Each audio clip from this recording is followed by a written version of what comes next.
Halos 5 taon na kaming magkarelasyon ng aking nobya. Pero hindi ko pa personal na nakikilala ang kanyang ina. Tanging lolo at lola lang kasi niya ang kasama niya sa bahay. Dahil nasa ibang bansa ang mama nito. Walang tatay si Mariel.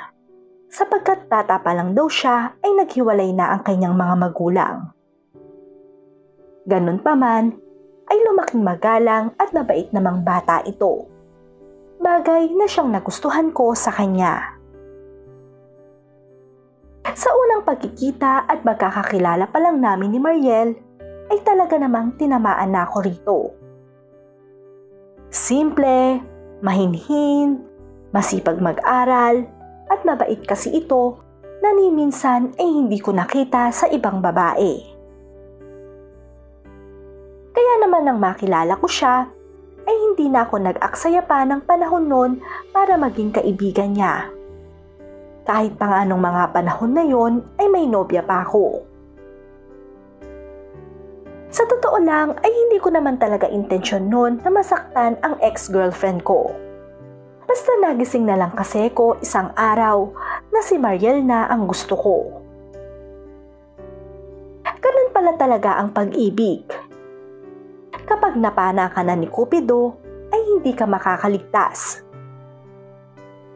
Kaya siguro ganun na lang ang tama ko nun kay Mariel. Dahil tinamaan talaga niya ang puso ko. High school nang makilala ko si Mariel. Pero nasa college na kami nang ligawan ko ito. Nung una ay ayaw pa nga niyang magpaligaw. Dahil ang gusto niya ay makapagtapos muna kami ng pag-aaral. Ngunit dahil sa sipag at tiyaga ko sa pagpunta sa kanila, ay nagulat na lang ako nang aminin nitong napamahal na rin daw ako sa kanya. Bukod kasi kay Mariel, ay feeling close din ako sa lolo at lola niya. At kung tutuusin nga, ay mas una ko pang niligawan sila bago rito. Bagamat kahit ayaw pa nga ako noon papuntahin ni Mariel sa bahay nila, ay pilit talaga akong nagpupunta.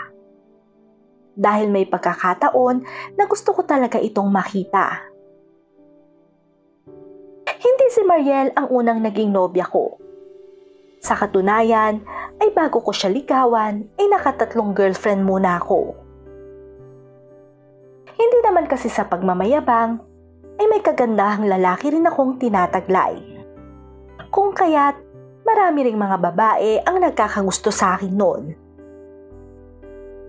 At noong mga panahong iyon ay mabarkada pa ako. At talaga namang hindi ko pinalalagpas ang mga babaeng may gusto sa akin. Sapagkat sino ba naman ang tatanggi kung ang palay na ang lumalapit sa manok? Kaya naman bago ko makilala si Mariel, ay aaminin kong maloko rin akong tao. Palibhasa ay sanay rin akong nakukuha ang mga gusto ko. Ngunit nang simula kong ligawan si Mariel, ay unti-unti ko nang binago ang mga nakasanayan ko. Hanggang sa hindi nagtagal, ay masasabi kong karapat-dapat na ako sa pagmamahal nito. Talaga, Mariel? Sinasagot mo na ako? Hindi makapaniwalang tanong ko noon. Oo, Tyrone. Kahit ayoko pa nga sanang mag-boyfriend dahil hindi pa tayo nakakapagtapos ng pag-aaral. Pero ayos lang naman daw kay mama na mag-boyfriend ako. Basta wag ko lang daw pababayaan ang pag-aaral ko. Pahayag naman ito. Salamat naman, mahal. Pangako, hindi ako magiging distraction sa pag-aaral mo. Pagkos ay magiging inspirasyon mo pa ako. Anya ko naman dito. Talaga lang ha? O sige, patunayan mo sa akin yan. Wika naman ito sa akin. Noong mga sandaling yon ay wala namang mapagsidlan ang sayang nararamdaman ko.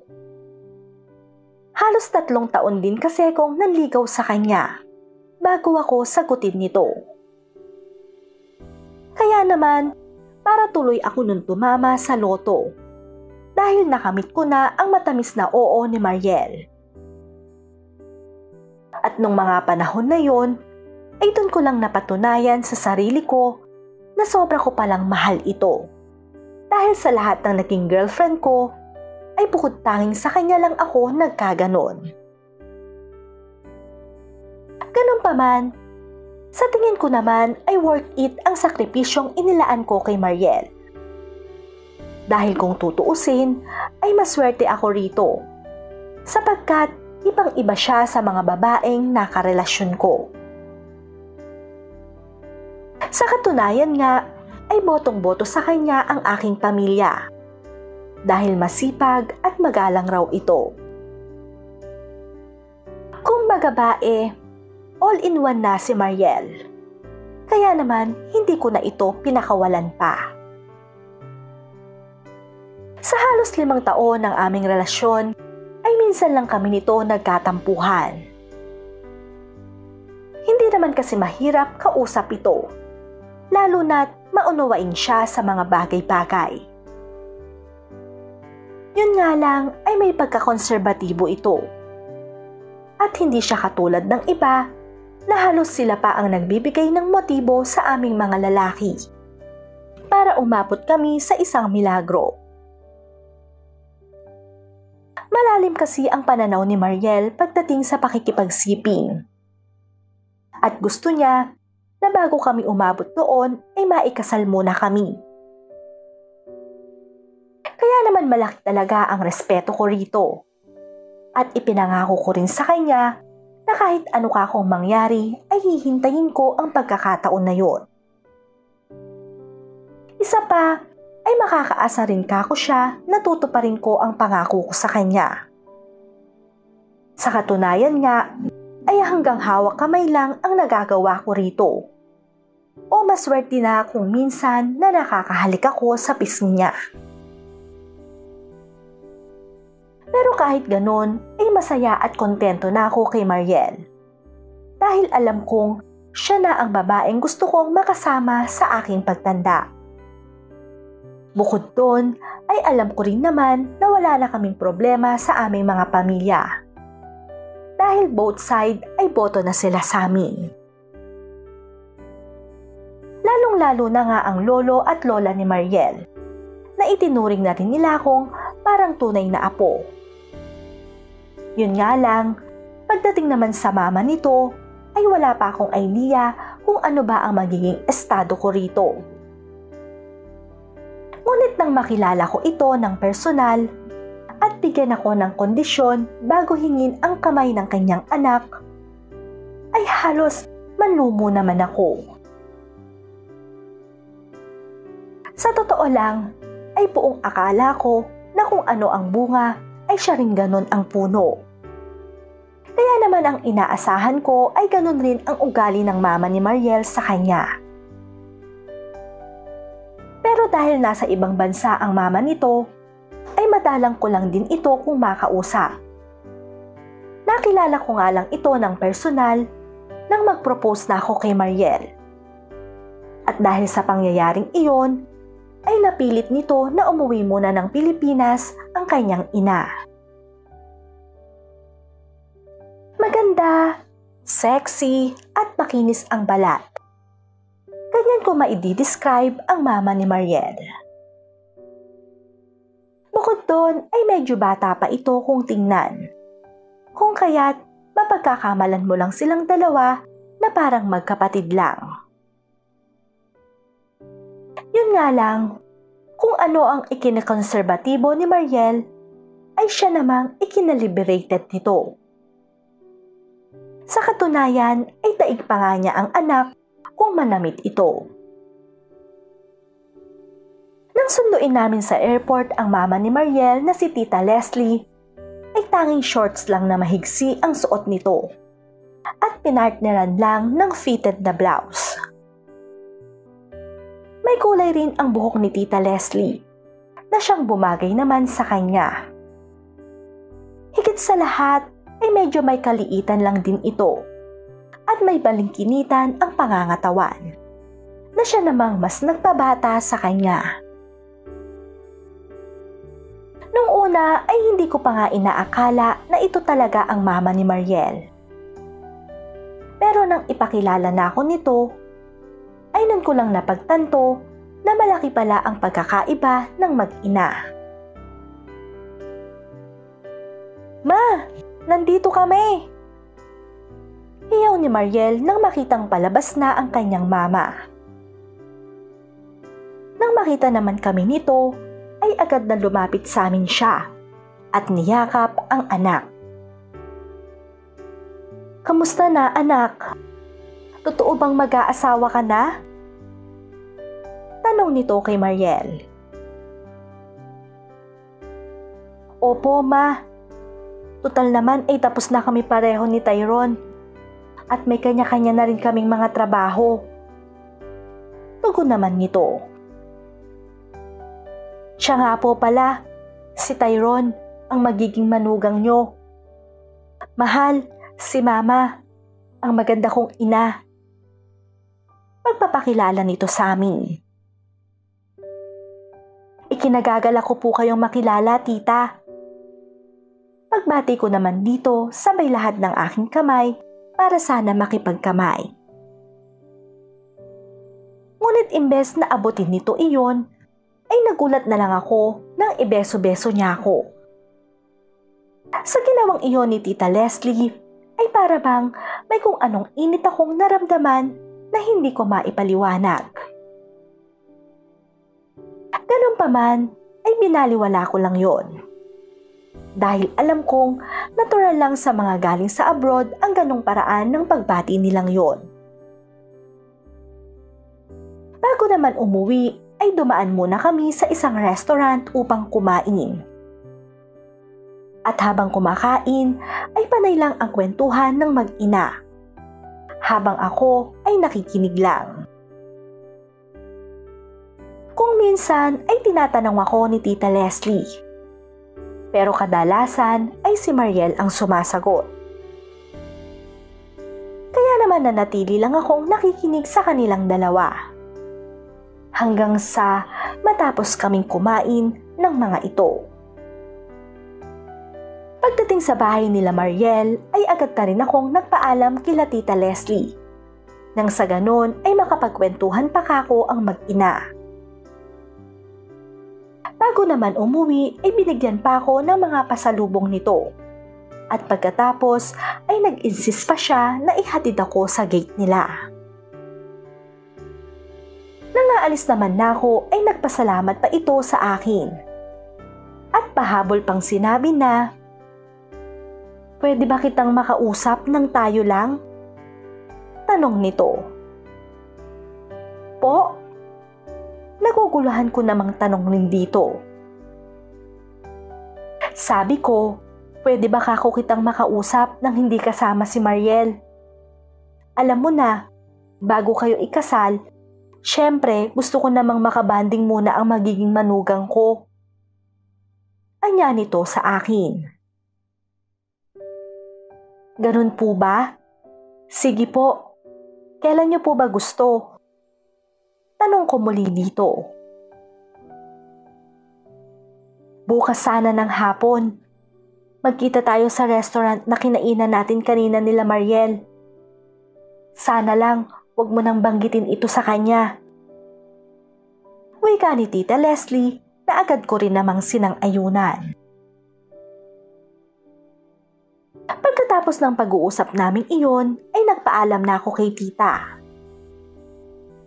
Habang sakay naman ako ng jeep pauwi sa amin, ay hindi ko maiwasang hindi maisip ang sinabi sa akin nito. Para kasing may mali sa gusto niya. Pero sa huli, ay naisip ko rin na baka nga gusto lang ako nitong makilala ng mabuti. Kaya naman katulad ng napag-usapan namin ni Tita Leslie, ay nakita nga kami nito sa isang restaurant. Bilang lalaki, ay syempre ako ang nauna doon. At ilang minuto rin ang lumipas bago ito dumating sa aming tagpuan. Nang makita ko nito ay agad niya akong nilapitan. At katulad ng unang pagkikita namin ay pumeso muli siya sa akin. Pagkaupo sa tabi ko ay umorder muna siya ng pagkain naming dalawa. At habang kumakain ay panay lang ang tanong nito sa akin tungkol sa amin ng anak niya. Marahil ay naninigurado lang siguro ito na hindi ko sasaktan si Mariel. At sa puntong yon ay nauunawaan ko naman siya. Ngunit nang may hingin siyang kondisyon, ay doon na ako tila tinakasan ng dugo sa aking mukha. Lalo na nang sabihin nitong kailangan ko raw munang makipagsiping sa kanya bago kay Mariel. Sobra talaga akong nagulat nang sabihin yon sa akin ni Tita Leslie. Nung una ay akala ko pa nga na nagbibiro lang ito. Pero nang sabihin nitong seryoso siya, ay hindi na ako nakaimik pa. Hindi naman daw iyon malalaman ni Mariel. Dahil ang gusto lang daw niya ay dumaan muna ako sa kanya. Ang kaso, hindi ko nun alam kung tama ba ang gagawin namin yon. Pero sa huli ay pumayag na rin ako. Alang-alang sa pagmamahal ko sa anak niya. Kaya pagkatapos naming kumain at magkasundo, ay dumiretso na kami nito sa isang motel. First time kong pumasok doon, kahit pa nga puro ako noon kalokohan. Never kasing pumasok sa isip ko noon ang makipaglaro ng apoy sa iba. Pero ngayon ay heto ko. Kasama ang mama ng nobya ko. O ano Tyrone, ready ka na ba? Tanong nito sa akin nang pumasok na kami sa isang room doon. Opo tita. Kinakabahang tugon ko naman dito. Kahit ang totoo ay wala pa akong karanasan pagdating sa kama. Hindi naman nagtagal ay inaya na ako ni Tita Leslie sa banyo upang sabay daw kaming maligo nito. Nahihiya pa nga ako sa kanyang alisin noon ang aking saplot. Kaya siya na mismo ang isa-isang nag-alis noon. Nang tanging boxer na lang ang suot ko, ay halos pagpawisan naman na ako. Samantalang si Tita Leslie ay para bang nangingislapta ang mga mata habang nakatitig sa nakapaloob doon. Gusto mo ba ako na rin mag-alis niyan? May pagkapilyang tanong nito sa akin. Ako na po tita. Tugon ko naman dito. Nang pumasok naman na ito sa banyo, ay nun ko palang inalis ang aking boxer, habang nakatakip ang kamay sa aking armas. Naabutan ko namang nagsha-shower na sa loob si tita, habang nakatambad sa akin ang buo nitong katawan. Paglapit ko rito ay hinalikan ako nito sa aking labi, habang ang kanyang mga kamay ay gumagapang sa aking katawan, pababa sa aking kaligayahan. Sa ginawa niyang yun ay para bang may kung anong init na sumanib sa akin. Hanggang sa tila nawala na ako sa aking sarili. Habang ako ay kanyang hinahalikan, ay napapasabay na rin ako rito. At pagkatapos ay dinama ko na rin ang kanyang hinaharap. Nilaro-laro ko iyon na parang bola na aking hinihimas. Halos mapaungol naman si tita sa sensasyong hadid noon. Lalo na nang gumapang pa ang isa kong kamay sa kanyang bulaklak.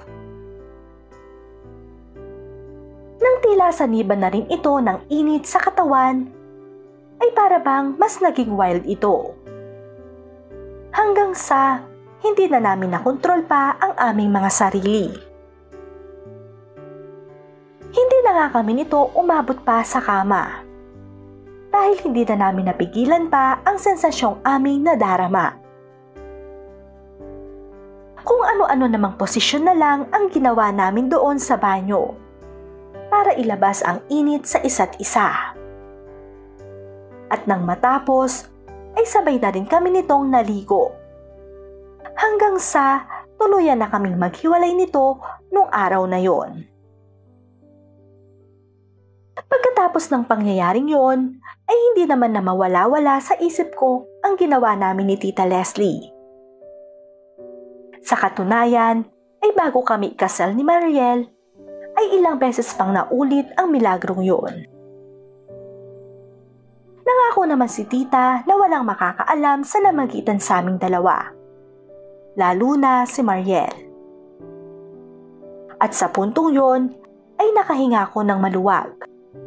Dahil ayokong dumating ang araw na siya pa ang maging dahilan ng paghihiwalay namin ng anak niya. Bago umalis si Tita, ay nakiusap pa ito na sana raw ay ako na ang bahala sa kanyang anak. Paligayahin ko raw ito palagi, lalo na sa gabi katulad ng ginawa namin. Nangako rin naman ako rito na lahat kako ay gagawin ko para sa ikaliligaya ng kanyang anak. Higit sa lahat ay hindi ko kako ito sasaktan. Pagkatapos naman namin ikasal ni Mariel, ay nagpaalam na sa amin si Tita Leslie para bumalik sa ibang bansa. Hindi naman namin inaasahang mag-asawa na may regalo pala ito sa aming lupa't bahay na siyang titirhan naming dalawa. Kaya naman labis-labis akong nagpasalamat dito. Kahit na iba ang pananaw niya pagdating sa kanyang anak.